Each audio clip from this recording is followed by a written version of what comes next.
We are now live.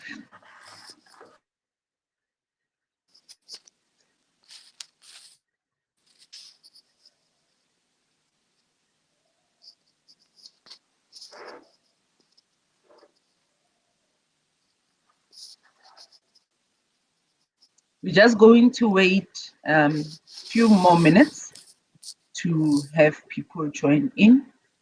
So whoever joins in, please do share with others so that they see that our conversation has started. So in a few minutes, we will start as we welcome you in. And thank you for joining in. Welcome. Do say hello so that we see who has joined us. And do send your comments as our conversation is on. Engage with us because these conversations are meant to give us women voice. We want to hear from all of you in terms of what you think of what we are discussing, but also if you have something to share that we can also learn from as we are engaging, please do share.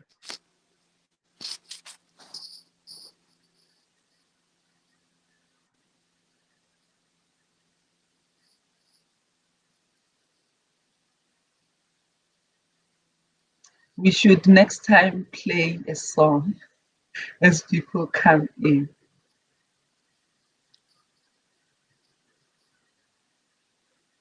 I think the song I would play is Not Yet Uhuru. What would be your song, maybe? Yes. Not Yet Uhuru, hey? Yes, yes. I already like, yes, I like power songs, so that would be my song. Yeah. That we have power that is within us, and we mustn't underestimate that. Exactly, exactly. Welcome. Thank you for joining in. So I think we can start. We want to use every minute allocated in this 1 hour that we have, to maximize on the conversation. So I see Lovemore is saying good day, Sisfina, and you are right. A song would be a great idea. So next time we will play a song as people come in to welcome them.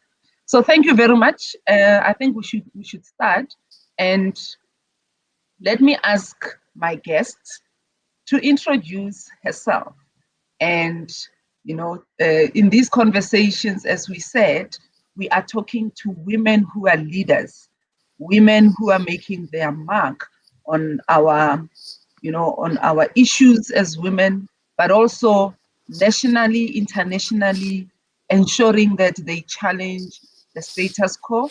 And it's women whose voice sometimes we never get to hear, and we want today to say, women, as we lead the change, let's encourage other women. Let's bring women to the table. We create tables for ourselves when we are denied tables that we can engage with other people on. So this is us creating our own table because we're not going to wait for men to create a table and invite us to that table. We are creating our own tables. A long table indeed. So maybe Bea Hackula, please introduce yourself, and please don't sell yourself short. You have a very impressive profile. So I want you to celebrate yourself even as you tell us who you are, and we will get to know you better. I prefer when people tell us, who they are, because then they do it in a way that is special. I can miss some of the intricate details when I read your profile. So I prefer you say, this is me. It's not boasting, it's just you telling us who you are. So over to you, who is Bea Hackula? Thank you very much. I must first say Happy Women's Month to all women out there. 31st July was Africa Women's Day, and now in August is South Africa's Women's Month. And therefore, this is a special moment for me. My name is Bea Hackula. from a rural village in King Williamstown. I'm not from any other part of Africa. I'm from South Africa.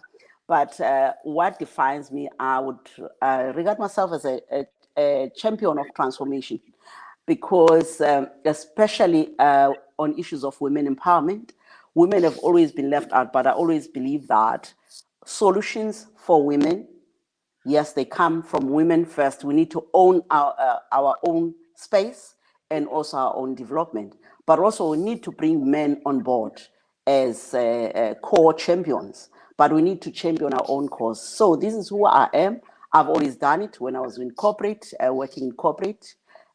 Some time ago, I used to champion Black economic empowerment when I was with Mercedes-Benz, especially in the area of economic development. So I always believe that empowerment of women, you need to free them economically for them to be free in totality.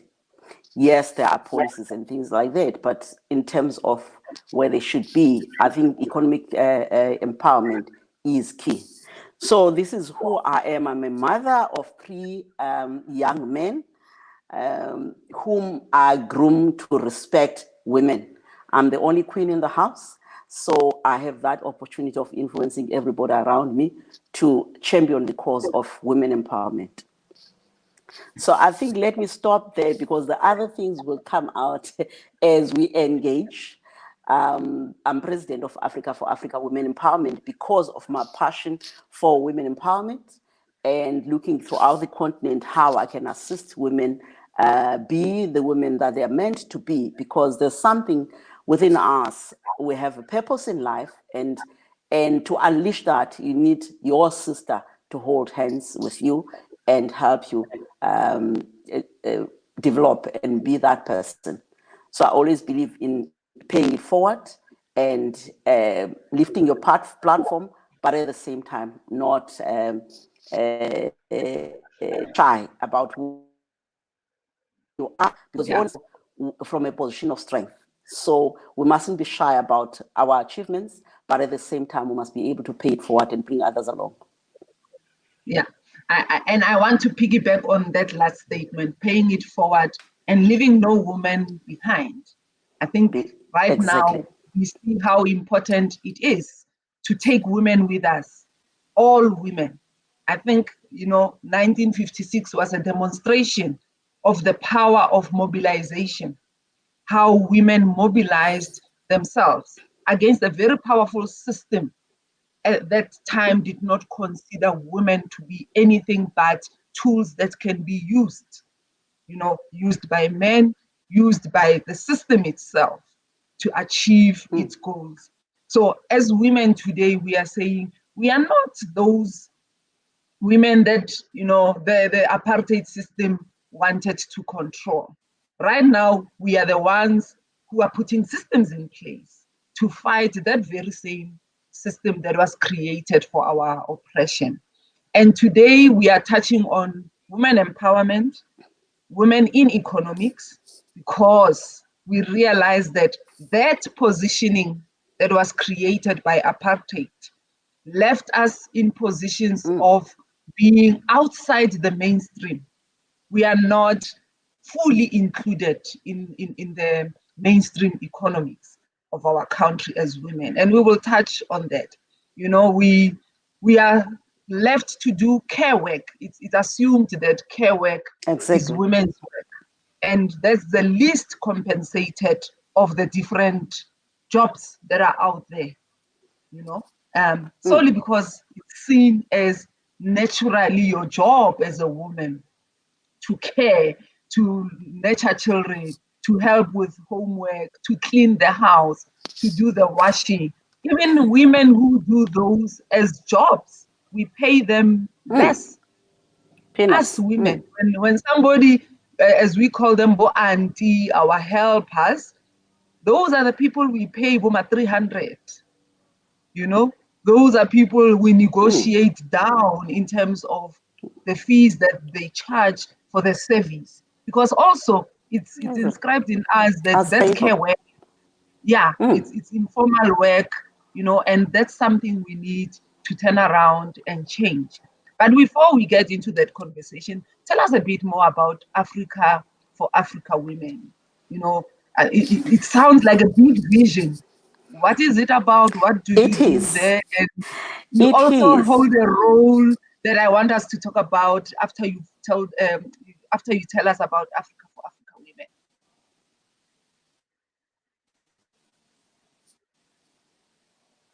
Over to you. Thank you very much. Africa for Africa Women's vision is to unite women of the African continent towards sustainable growth and development. I would like to underline sustainable because always when we talk about women empowerment, we always look at the periphery in terms of involvement in the economy. And the decade 2010 and 2030, sorry, has been declared a decade for women's financial and economic inclusion. And that also enhances what we are all about as Africa for Africa, though our organization is now 5 years running. We are focusing specifically on the sectors which we believe that if you do focus on them in terms of economic stability and transformation in the continent, you'll be able to put women at the centers and drivers. And one of the areas that we prioritize is financial inclusion. And as Africa for Africa, we 3 years ago, we mobilized women across South Africa towards the establishment at the early ages when there was a talk around the policy of corporate financial institutions. And successfully so, to date, we are talking about a cooperative financial services institution, Women Building Our Africa, which has been licensed last year by the Reserve Bank of South Africa. So this is exactly to say, leave no one behind, because we know that there are women that unbanked, so which needs to be part of the mainstream. Even the women you talked about, you say Abo Andy, if they learn the culture of saving 50 rands of what they get in a week. So this is a part of conscientizing and saying you can be independent. The challenges that we're talking about currently of gender-based violence and femicide, there are most of them, they are results of dependence of women on their partners. So we've actually targeted various streams. Let me tell you, currently during the COVID-19, when everybody else were disillusioned, frustrated about the challenges that are brought about by COVID-19, in March, as Africa for Africa, we established a forum for women of, forum, Women of Africa Arise. Because we're saying you need to arise because the challenges that we're facing, they are now multiplied by the advent of COVID-19. And therefore, we're very conscious to say the small gains that women have made over the few years, they must not be affected adversely by the advent of COVID-19. And we're able to mobilize 36 countries to be part of that. Let me, it's a matter of a mindset, because within that year, March to March this year, now March 2020, we can count the things that we're able to do within that forum. One, we launched an online magazine, Asset, under the umbrella of a business which we established, Asset Media. This magazine this month is a year old, and we're having our first printing celebration of that. Let me tell you, our readers come as far as the UK, the US, India, and the contributors in that magazine, focusing on the vision of Africa for Africa in terms of leadership development and promotion of entrepreneurship. The second thing that we did, we started online engagements every Wednesday, where we invite, it's called Dial a Mentor, where we invite experts on topical issues that are to empower women as successful and reputable leaders on their own right. both men and women, they participate in that as voluntarily as a mentor pro bono, to support women. Also on business issues, successful women are sharing their stories, because you also learn by hearing, we also learn by emulating others, we also learn by engaging and understanding the pitfalls that other people have experienced in their journey as successful business women. So these are the things practically that we're able to do, because we're saying we are not talking about just conferences and meetings. We must be very practical and in terms of what we deliver. There has been a talk, yes, I'm somebody who really like issues of advocacy, but advocacy alone is not going to give us solutions. So we must balance and have advocacy as well as practical solutions, that we are doing things on the ground. The third thing I do want to highlight, which we identified, especially for young women, is the issue of education. With the advent of COVID-19, most disadvantaged families, which most of them are women-led, their children were deprived because now there's technology. I mean, with us being on Zoom, it was a challenge even for the women that were part of our group to participate. We had to do some workshops to help them understand that. Imagine a mother now, yes, there is technology, they have a child at school, they have to assist that young child with homeworks and everything. Yes, government is doing everything. In the private sector, they donated, they're taking the equipment for them to connect. But if you look at a woman in the rural community for saying, leave no one behind, who is assisting that child who's supposed to be learning from home? This triggered us to partner with a German company to say, let's work together. The lady is part of our forum. Let's look at a virtual bridging school for the African child, so that there is a platform that if you are a business, if you are a private sector, you want to contribute. If you are a philanthropist, you want to help a young girl from the remote areas of Africa, this is an opportunity to help. This is what Africa for Africa is all about. It's about transformation, it's about empowerment, it's about equipping, it's about development. So we look at the various aspects that empower women, young and old, starting with a girl child. Yeah, and transformation is key, because when we talk transformation, Yes. we also bring in issues of equity. We also bring in issues of making sure that we balance the scales. Like you are saying, rural areas should still have the same services that we have. You should not be denied access because you are born in a rural area. When we say we live in a technological era, we need to make sure that even those in rural communities get the same benefits. Technology is now, our norm. Young people in rural areas need to know how to use these gadgets. They need to be able to access education similar to how we have access here in the cities.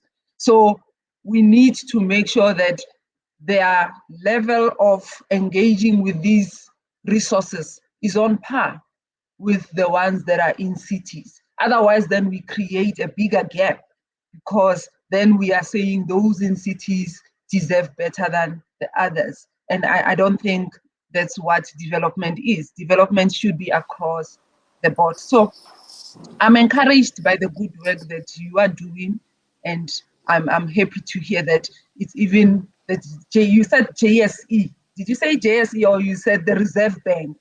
Is even the Reserve Bank of recognized. South Africa. The Reserve Bank. Yes, Some of us don't even know where the Reserve Bank is. As yes, young we got our women, license last year, July. you now have a license from the Reserve Bank, so you are formalizing this, and it's important. So I want us to talk about your role with BRICS, because that's also an interesting role that you have there, and it's around feminism. You are making sure that you are monitoring BRICS from a feminist lens. Tell us about that. I'm part of BRICS Feminists Watch. which is considered by women from across BRICS countries. And there we look at the issues that are affecting women in line with the Sustainable Development Goals.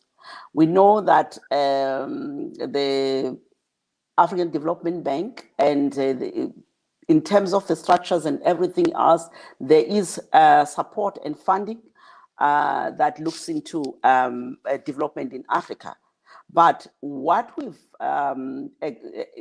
noticed, and these are some of the things that we table very sharply in terms of policies, that in terms of the representation in their board structures, in terms of the funding models, because the fund infrastructure mainly in Africa, in terms of their funding model, these must be there must be gender mainstreamed. So every project that is funded, it must have an element of women's empowerment. We also look at the issues of peace and security in various countries.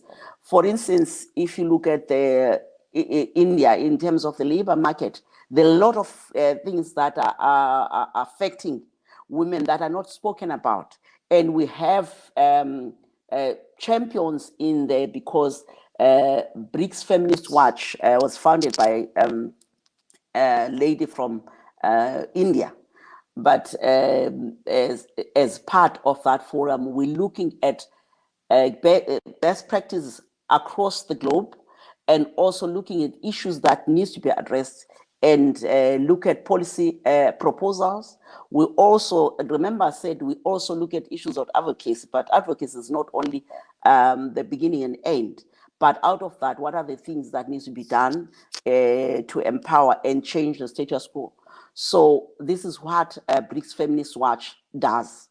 Whilst it's Feminists Watch, we do have men that are participating there, because it is important that when we talk about transformation, you don't leave anyone behind, because the challenges of gender imperatives, some of them, they are historic in a way, because historically women have been left behind. Women have been left behind and not being included to deal with issues in the mainstream. And therefore it is important when you drive change. I think I want to talk specifically around driving change. When you drive change, you need to have everybody on board. I'm saying this emphatically because as women, we always like to talk amongst ourselves. And we go back into the system, and the system is diverse, and therefore that change is rejected, and you don't have any allies as men in that space.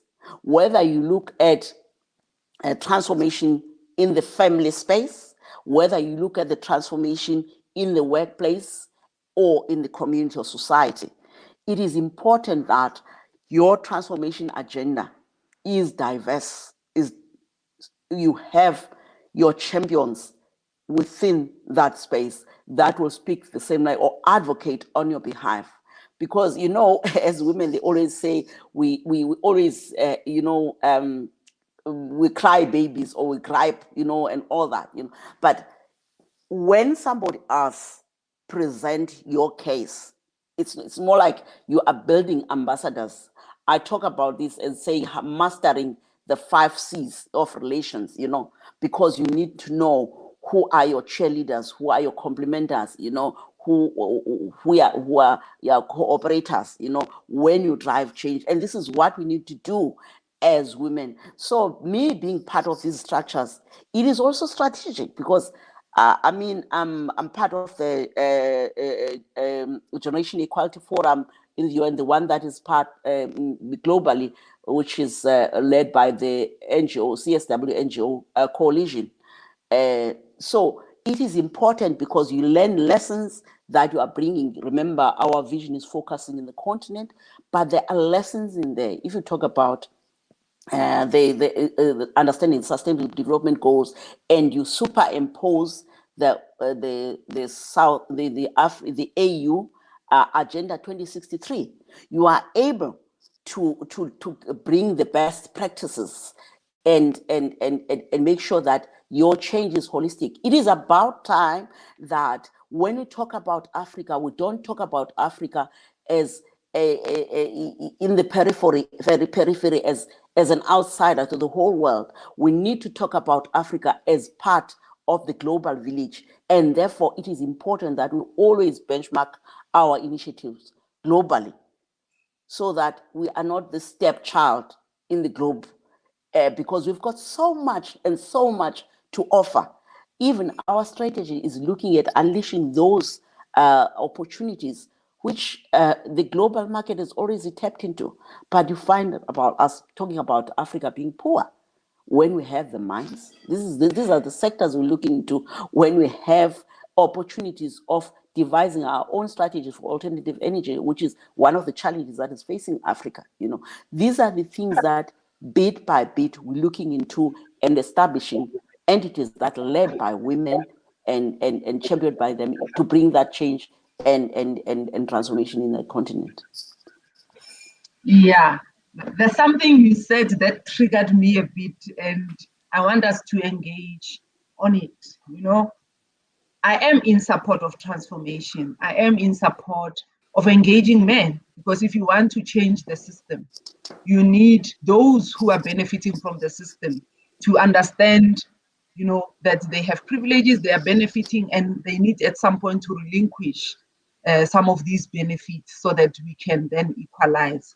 But bringing men to the table sometimes can be a disadvantage, because men naturally want to lead. Men naturally, when they're in the space, sort of take over. And when we are not careful in bringing them to tables, we might find ourselves, as you are saying, and that narrative really disturbs me, where women are seen as emotional crybabies. We are able to do things without bringing emotions into it. I think the only time I become emotional is when a man is involved, because somehow they know how to trigger that emotion out of me. But I want us to clean it a bit. Are we saying as women we are unable? If men are not there, we won't be able to do it?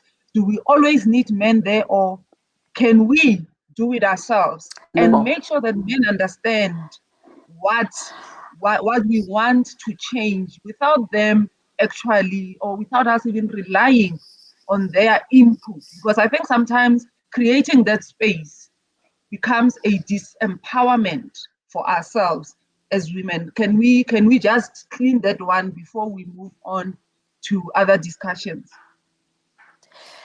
There's value in diversity. Yeah. I think I want to start with that. There's value in diversity. When I assist as independent consultant organizations, this is where I start, because there is value in diversity. When we look at everything with a feminine eye, over others, the same things when men look at issues. If you have, for instance, in the corporate environment, a diverse board, you have a greater opportunity of transforming that organization,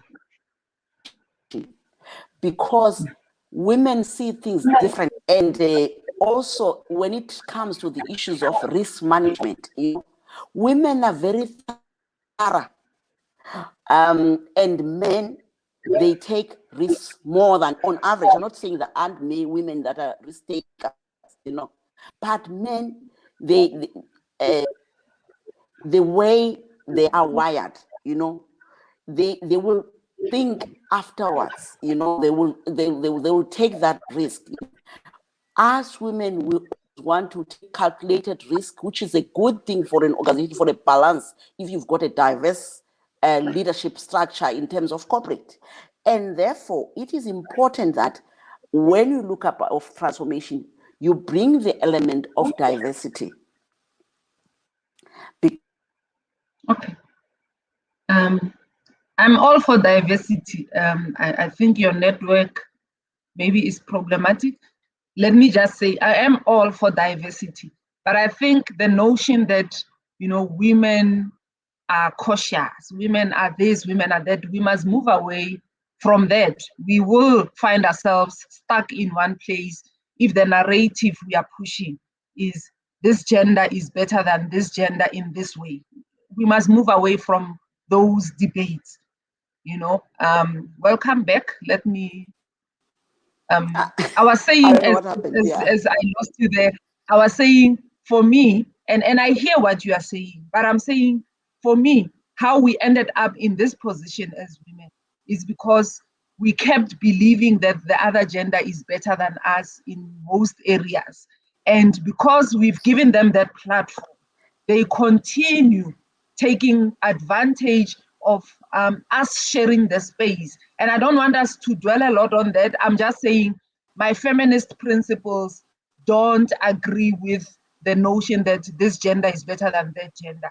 I think different human beings, different strengths, whether you are male or female, you bring different strengths to an Yes. issue. And therefore, we should look at the strength outside the gendered perspective Thank you. of males are this, females are that, because then we entrap ourselves in this issue of believing women are emotional. Hence, that statement that was made on Judge Campembe, because that is what is out there.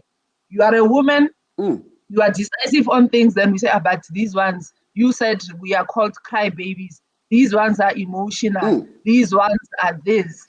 And that takes away from our capability. That takes away from what we are able to do. Probably why we don't even believe we can have a woman president in this country, because we still believe the other gender is better. But that's not what you and I are discussing today. You and I are talking women empowerment. We are talking economic development, financial inclusion. That debate is for another day. We will have it. Yeah. We will have a debate around which, because we can get lost in the semantics of that discussion. I think I hear what you are saying, and as Yeah. strongly as I It's feel not about about, yes. yeah, as much as I feel Yeah, about it's the not about binary one gender division, being better than other. yeah, I think we must remove that binary division. But let me bring the discussion now back to where we started and why you and I are having this conversation. We are of late. I think it's been a discussion since COVID that we realize how disadvantaged women are. They are the ones who are mostly unemployed. Women earn 28% less than men in management positions. Women's unemployment is sitting at 33% compared to 26% for men. So you can see that we will never catch up to our male counterparts unless we shift some things. But also, we are now looking at, gender-based violence, confounding our poverty as women, confounding our exclusion economically as women. And on Women's Day, our president made some pronouncements. There's a budget that is now being availed. I think it's 141 million that is available in terms of helping the country deal with gender-based violence. And key to that budget is the issue of empowerment of women.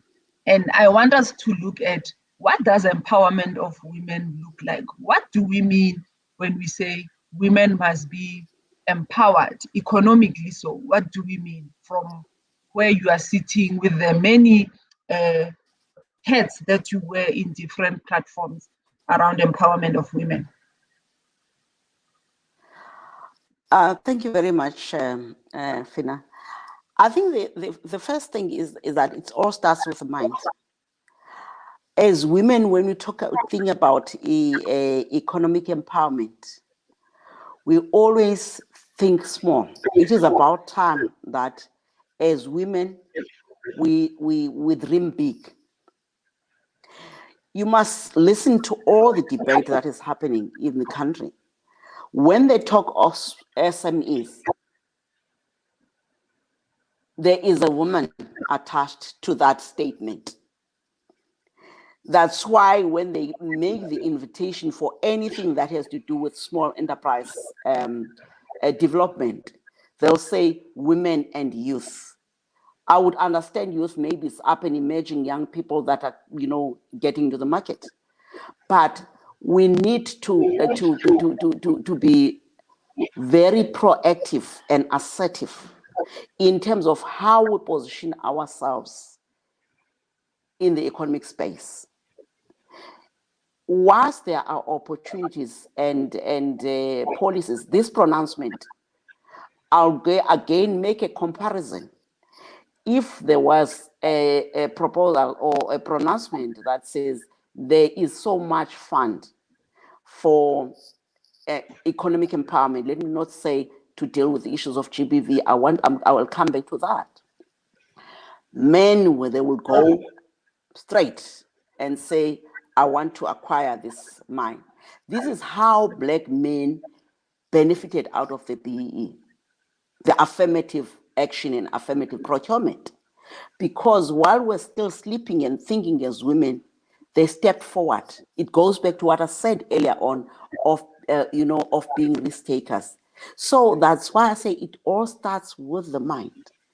When I made the pronouncement in 2017 of Women's Cooperative Bank, women were saying, yo, there must be something wrong. Is this going to happen? There must be something wrong. She must be smoking something. These are the things that we need to deal with, as women, and assertively so position ourselves. So when we talk about, let's come back to the pronouncement. Again, fortunately, I'm part of the multi-stakeholder committee in the country on the national strategic plan on GBVF. So I'm part of that structure. But my observation, I'm not blaming anybody. We present things that more talking advocacy. Yes, it is important. We don't want that budget, 80% of that budget, to go for advocacy or policy documents that we are going to produce and reproduce and all that, because there's an existing strategy. What is expected is that let's unpack that strategy into programs that will impact women in real terms, in terms of economic empowerment, the women in the most remote and rural areas. Because when you talk about development, you start from the known to the unknown. That woman that is being abused in those remote rural areas is got some skill.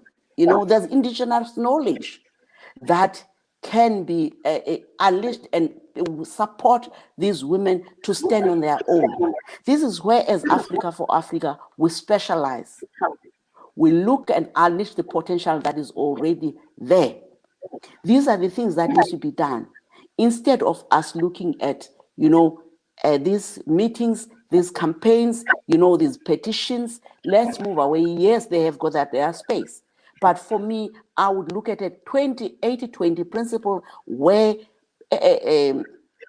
most of our time is spent in real economic empowerment and 20% of our time in advocacy, because there are policies that are there and we know the gender-based violence is rife. We see it day in and day out, even in the workplace. So for me, if I were to be practical and say, if you're looking at the workplace, let's look at programs for young women succession planning. There was something that annoyed me that was circulating, ridiculing the women ministers that have been appointed to say, leave space, please, give opportunity to young women, It's, if you look at that, without us saying, I don't think that's correct. We should be saying there should be a mentorship program to make sure that there's succession planning so that the next term is got so many young women.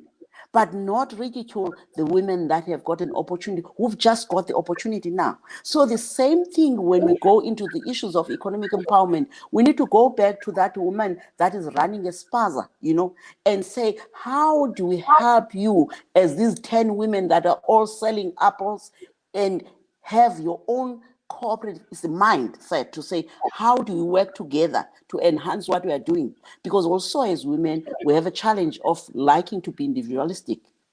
I do my thing, I'm better off if I'm doing my own thing, So we need to change the mindset and the power of many until such time, the big organization, they didn't start from nowhere.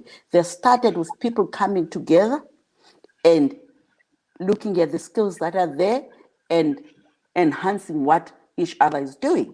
So I think for me, the issue of coaching and mentorship, unleashing what is happening on the ground and bringing it to the fore. Yes, some of these women, they will never be classified as business women, but they are. If you have managed the value chain where you are saying there is a Madlamini who's doing beautiful beadwork, but this beadwork of Madlamini, because she doesn't understand business, she doesn't have education, she's 65 years, but she's got, so you look at succession, how does she transfer that skill? But second, to the young girls in that village or that community, and then how do you assist as a young graduate or young person who's in the marketing environment to market these products? How do you, as somebody who's at the global level, open these doors in the platforms that we have to make sure that these women have that space? These are the practical things that we're looking at. Okay. So these are the things that we need to look into and practically look, because once you free somebody in the mind, they are able to assert themselves and defend themselves in terms of, no, this is what I want. So in mentorship, it helps you to say who I am, what is my purpose, and where am I going? Is this the life that I want for myself? If you're being abused, let me tell you, abuse is not for people that are not educated, even professionals, because we are geared as women that if you are married or if you have a partner, you are better off than a single woman. I'm married, happily so. So I've got nothing against marriage. But what I'm saying is that it should not be the beginning and the end, because some of the people, they stay in that relationship because for them it's a status, it's an embarrassment. I go to work tomorrow with a makeup.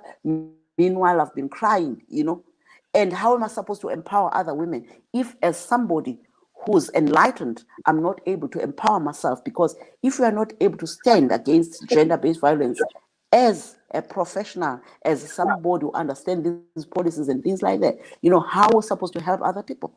These are the things they need to unpack and understand and make sure that we make the difference. So for me, this agenda of fighting gender-based violence, it starts with the mindset and empowerment. And we will not win that if we only talk about advocacy. I think, and I'll be having people who do advocacy who would come and argue that you need advocacy, because unless we are sensitized to the fact that this is violation, we don't know. When you don't know, you can find yourself trapped in something because you don't have knowledge. So you do need to balance, sensitizing people that these are your rights, because that's what advocacy does. It's to say to women, you have rights. Exactly. And women are not aware that they have rights. You don't have to stay in that marriage because it doesn't serve you. Not in you don't this day have and to age. be married, because culture dictates that as a woman, you must get married. You don't have to, have one child with one man if that's not what you want. And I think we need to get to a space where we allow women their rights, their freedoms as enshrined in the Constitution. But also, while we conscientize and advocate for change, because advocacy is also to say we want change. We see that this policy doesn't work. We see that, these societal norms don't serve women. They violate women. We see that this and this are not helping the cause for women, So That's what, as advocates, an advocate is a lawyer, is somebody who opens your eyes to what can work for you, to your advantage. Exactly. So that's one part that is needed. But you bring a component that I agree with around, we need to start mentoring young women, mentoring them. And I think we should also not get caught up in ageism, because there's a lot of things that become hindrances for us. Instead of us finding solutions, we get caught up in older women are here, younger women are not here. When it's younger women, older women feel left out. So ageism and all those things don't serve the cause for women. Exactly. I don't think men argue about who's older, who's younger, who Age. deserves better. They just allow themselves to be in the space and benefit from the space. But we, as women, we get caught up in other things, if you allow me to use the word, that then becomes useless for us to engage in, and the cause then is defeated in that way. But I like the idea of mentorship programs, and I want us to practicalize what we can do in real terms in communities where, for example, we have rise clubs, where young women are formed into a club of 10, and we are encouraging them to start changing their status quo, to start looking at how they can develop their own communal economies, how they can get out of cycles of poverty. So maybe let's engage a bit on what are the practical things that we can start putting in place as of today for us to put those mentorship and coaching programs in place. What resources do we tap into at community level in rural KZN, in rural Eastern Cape, for this young woman to start her own business, but to know that there is support. There is resources out there that they can tap into in terms of them getting out of the cycle of poverty, them starting their own businesses. Sometimes you don't need a lot of money to start.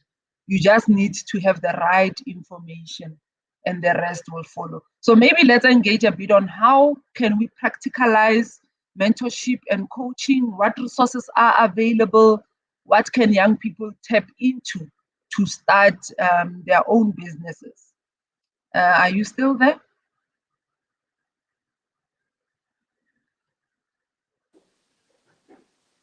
Yes, I Yes. am. Confidence, before you come in, confidence says, I agree that women and mentorship programs should be developed. She suggests that there should be monitoring of such programs, and there must be feedback on the impact.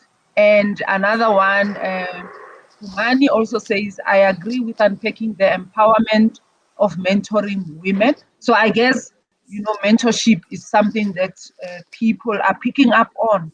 And I think we need to leave them with tangible, practical things that they can start doing for them to access these services. Over to you, May. Thank you very much. Mentorship is my passion. First, I want to talk to the policymakers first.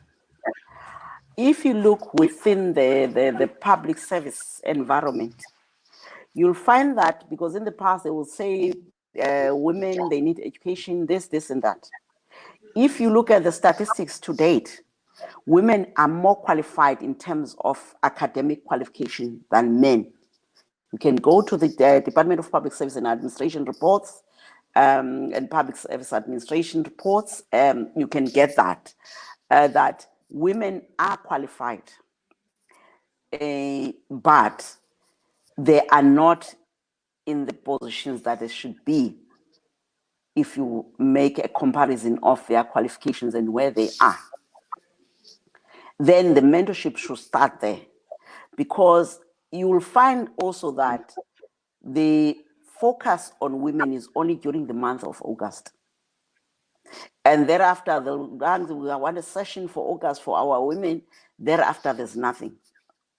So within the workplace, maybe let me talk about a practical example, which I did when I was still within the employment, of establishing a a women's forum that has got women that are already in senior management and women that are in middle management. This is not competing with what is already there in terms of policy, but the purpose of that is people to find mentors from within.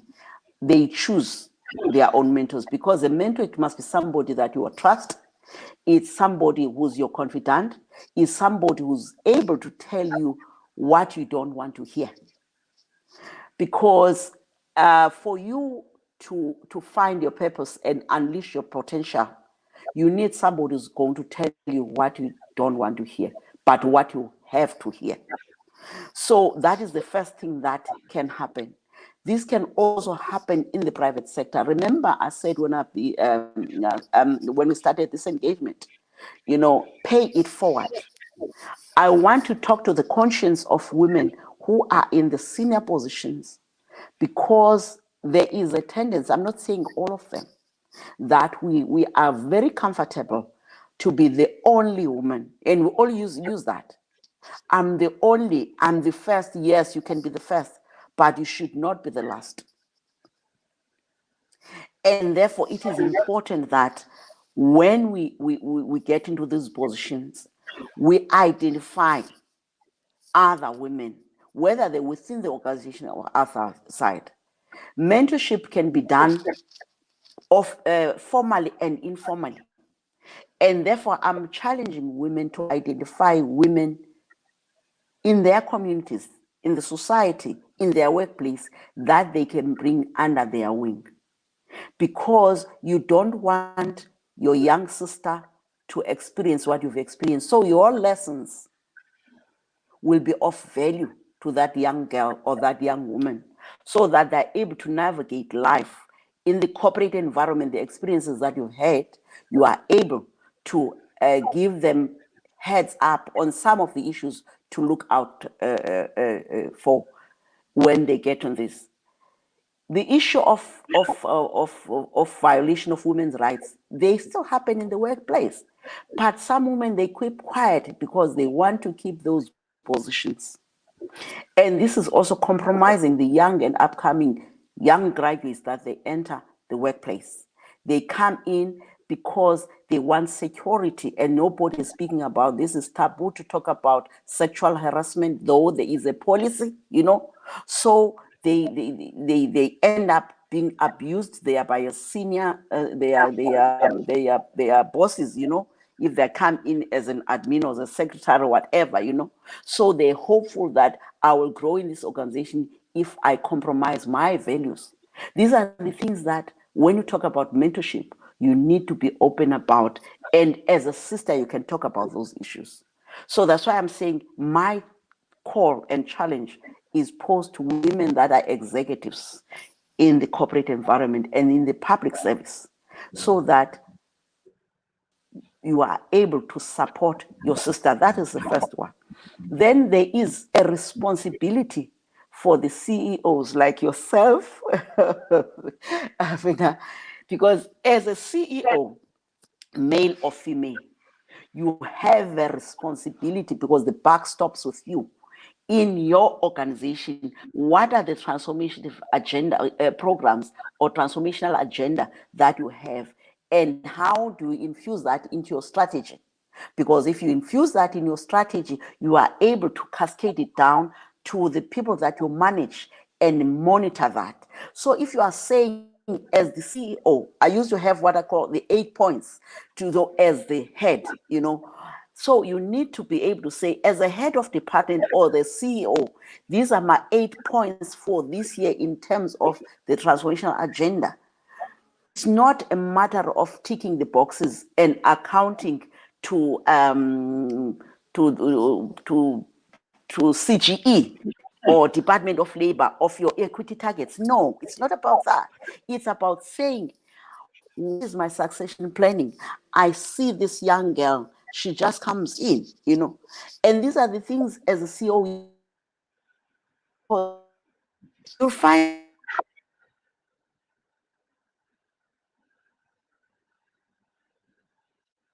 I think network is an issue. But I want, as maybe she recovers, you know, to engage a bit on this. I think you are right in asking, did men step forward, or was it privilege that allowed them in? Yeah, stable From and where network. I'm Okay, sorry. Yeah. okay, Okay, are you we are back? back. We are back. Okay, go Yeah, ahead. yes, I don't know what happened. Yeah. So what I'm saying is that within that, you are able then to have these targets as the CEO for yourself and your team. When I say your team, the managers, you hold them accountable. There are policies in the public service that will say for you to be a director, that is the first level of senior management, you have to have 10 years experience. Where is a young graduate going to get 10 years experience? Because we understand that women have not had an opportunity of being in management. So you'll not find them with 10 years experience in the deputy director level. These are the things that we need to challenge. So if you come in as an HOD, come in and challenge that policy, because it's not serving the purpose of making sure that you've got more women that can occupy those senior positions, if you continue with that policy. So these are the things that you might think that they're not affecting how you decide on certain issues. But it is very important that you look into these things and make sure that you change those policies if they're not serving your agenda, your 8-point plan or your 10-point plan as a term of transformation as the CEO in that organization. Yeah. Okay. And there's somebody who says they agree with your mentorship and coaching comment. She says, and this is Tandima Vata, who leads a movement of women across the country, even internationally. She has a huge following. And Thanks, one day Tandy. we will get Tandy in to tell us her story, how as an entrepreneur she managed. And she's saying, I've learned this from experience. I have seen women grow in the business space through mentorship. As women, we need to pass the baton in a form of mentorship. Also, it's important for women to be coachable. So she's saying she's agreeing. And I think Tandy needs to share with us, and we will create a platform where we learn from how she started from zero to where she is. I think her story is one that also needs to be told. For those who do not know, Tandy is running a movement called Do Conflict. You can go Google it and you will see just how women, without even taking away from their age or from whatever, women, just as women, are able to start something that can become a national movement. So we need to make sure that we bring in such stories to encourage other women, to tell them that it is possible. You can start something, you can make money out of your passion, you can create your own economy as women. Stokvels are another way that as women we could start creating resources for ourselves. I think focus is there, but sometimes we are diverted by minati, if I call it that. Some stokvels are there only for alcohol. We meet, we just sit there, we engage in terms of the expensive alcohol that we are able to consume. But the concept of a stokvel itself is something that can create wealth. And that's how, as women, we can start moving ourselves out of poverty. But I wanted, as we are about to close, to engage on this issue. I think somebody was just as triggered as I was on the issue of men and the privileges. So Nwabisa is asking there, let me go to that question that she asked. She was asking, did men step in, or was it privilege that that allowed them in? And I think we need to reflect, and not taking us back to that discussion, but it's a question, and I think you and I can both reflect on it. My own reflection on this is that men were born in privilege. There is a hierarchy, whether we acknowledge it or not, where You know, there's a white man, there's a white woman, there's a black man, there's other things, culture, religion, societal norms. Before you get to a black woman, you have to go through that hierarchy. And so by virtue of what the system has created, where I'm sitting, men are born with that privilege of stepping into, you know, positions that they don't even have to Power. apply for. Yeah, that power, Exactly. you know, it's sort of automatic. And so us saying we don't want to share the space while we're trying to catch up, I think it's justified to say, can we pause? You know, can we put men on pause for a while we pursue? Can we just press a pause button and say, pause? It's time for women. We want, you know, to catch up. And I understand. Catching up, you must also make sure that Exactly. they understand, you educate them. They are also changing their Exactly. behavior, because behavior change requires that everyone in the system changes their behavior for social I think you cohesion, got it there. but also to make sure that we don't create more societal problems by solving one and creating many others. You know, so that was just my Exactly. reflection on that comment. But I think key to our discussion is that we want women to be included economically. We want women to know that they also have a right to make their own money. It's not something that is only meant for men, you know, and they can make millions, and they can be presidents of companies, they can Billionaires. be, you know, directors of their own companies, but also they need to demand better. We can't have executives as women who earn less than men. We see it in sports, how Exactly. men earn better than women when even the rules of the game are the same across the board. You know, when it's soccer, it's soccer. It's not like women's soccer has different rules from men's soccer. The rules are the same.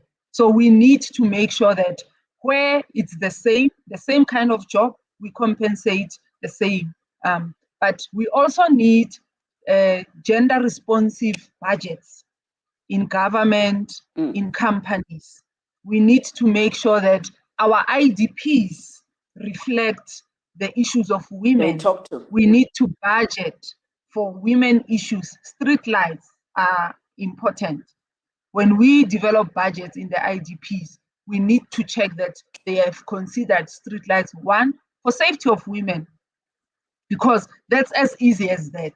You know, when you are considering the plight of women in this country, you also make sure that your budgets are reflective of that.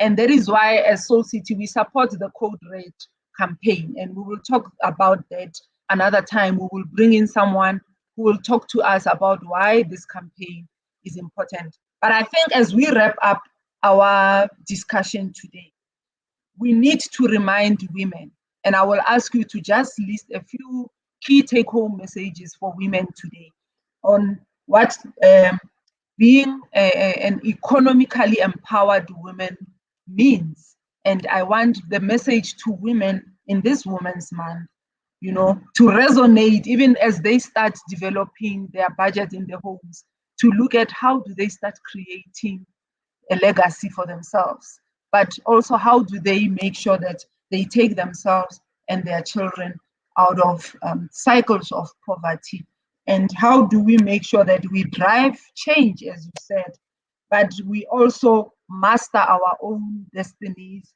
as women, and how do we make sure that we start building cooperatives.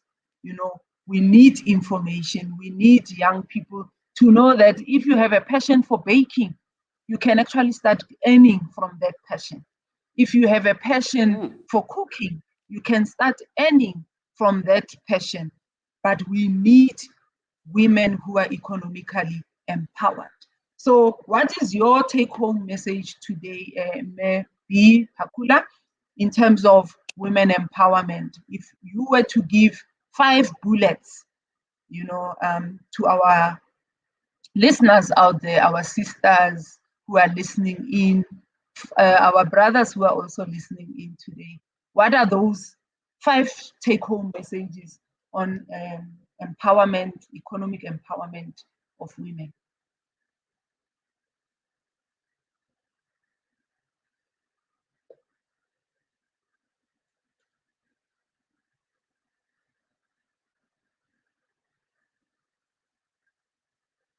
Hello, are you there?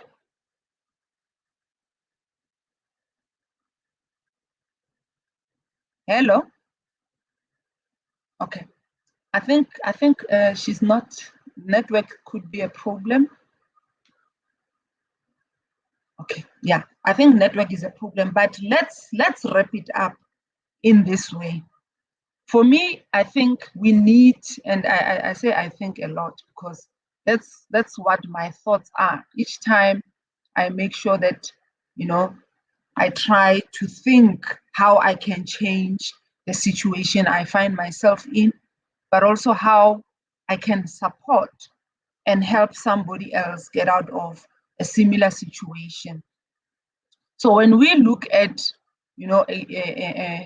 economic empowerment for women, one ingredient that needs to be there is knowing your rights, knowing that as a woman, you also have a right to earn your own money.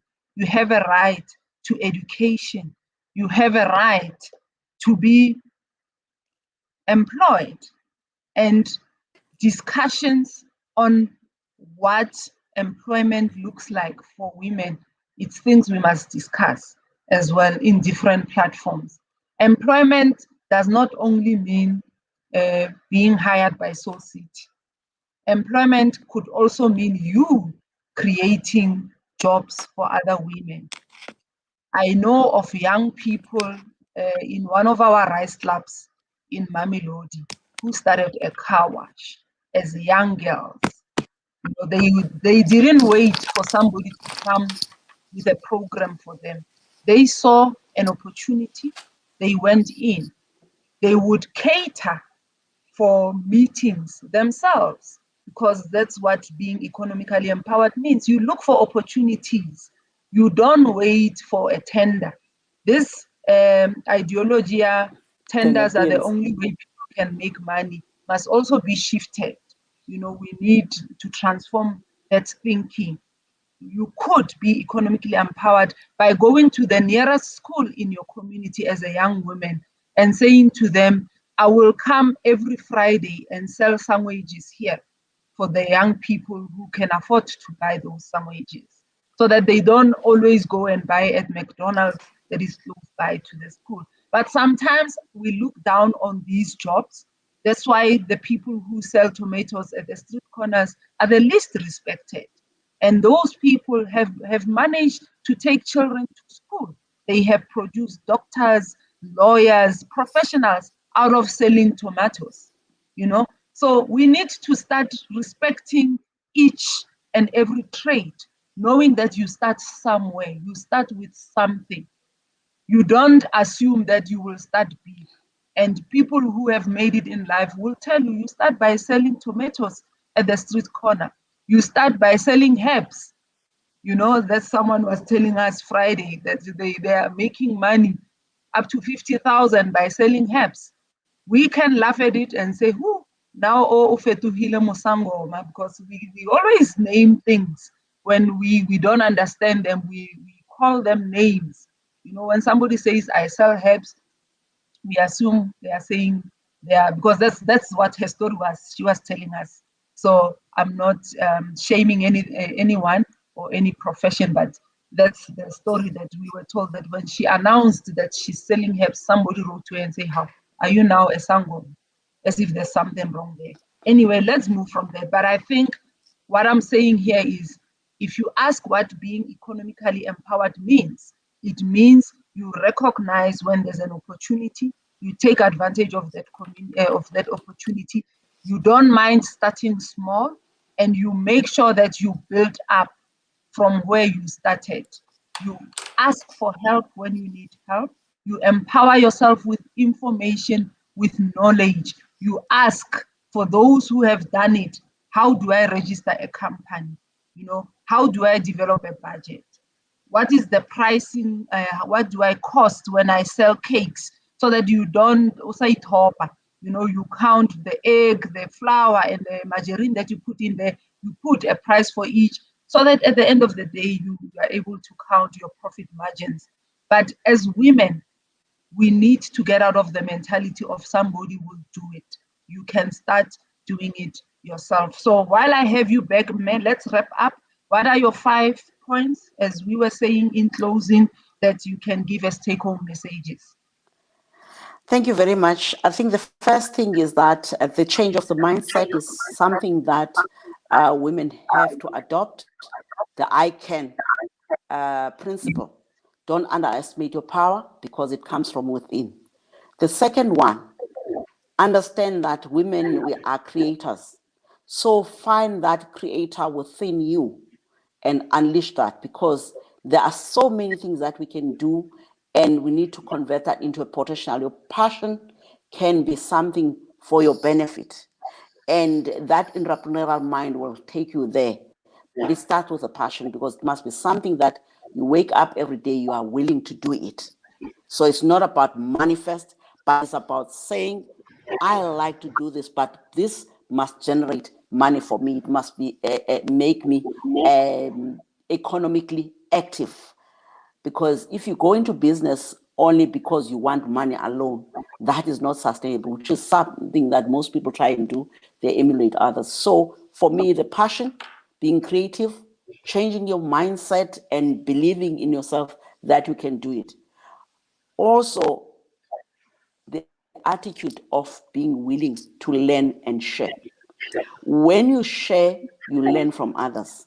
But when you have an open mind to learn, me, I look at other opportunities. Even now, I'm on a program from Google.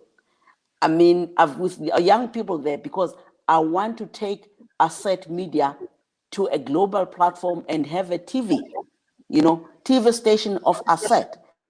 And I thought that's for me an opportunity that I should, take. So these are the things that we need to be on the lookout.